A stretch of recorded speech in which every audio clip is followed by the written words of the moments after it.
I've been rewatching some of my recent approach jumps, and I've noticed something with my approach technique that has made me reevaluate what variation of deadlift I want to do for from now on.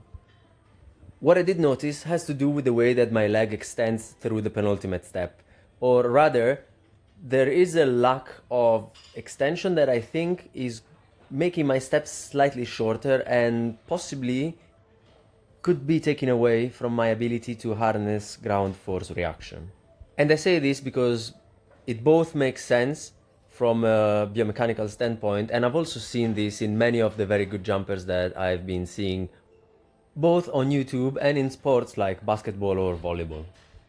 So basically what I do see when I look at my own approach jumps is that whichever leg is going to do the penultimate step, be it the left or the right one, I don't really fully extend it as I go into the penultimate stride.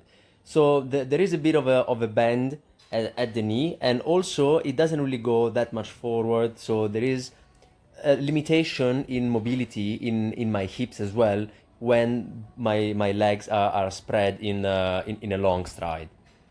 And there are probably a bunch of different reasons behind this, but I think that the main two could be boiled down to the fact that I've always been someone with relatively stiff tendons and kind of a lack of mobility in my joints, be it the ankles, the knees, the hips, even the shoulders.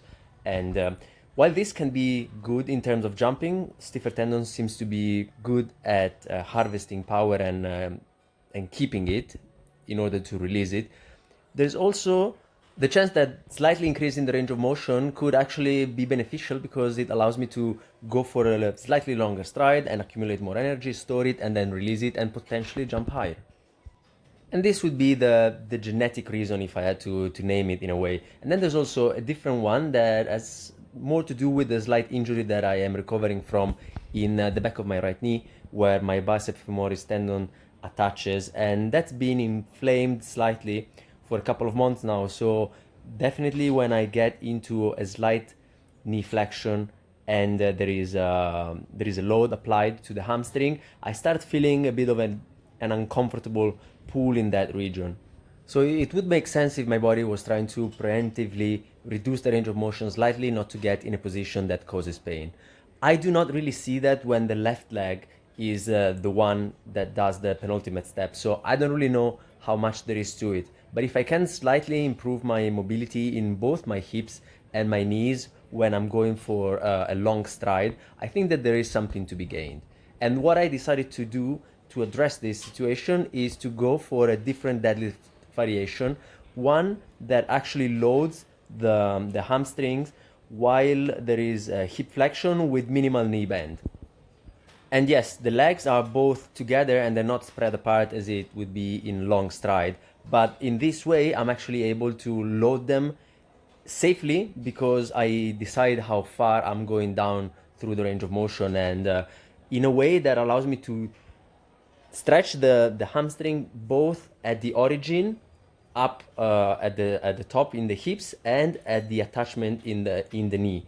So not only am I stretching the muscle, I am also developing some strength in that bottom part of the range of motion where there is maximal force generation.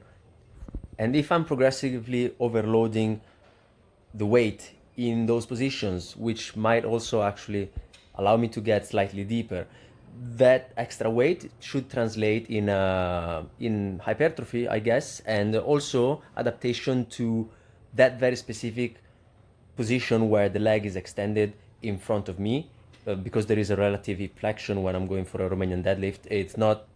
It's very similar to the position that I would be in a jump. The only difference is that both legs are in front of me.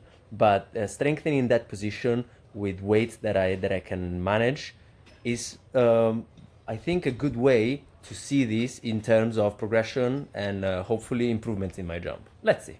Ciao.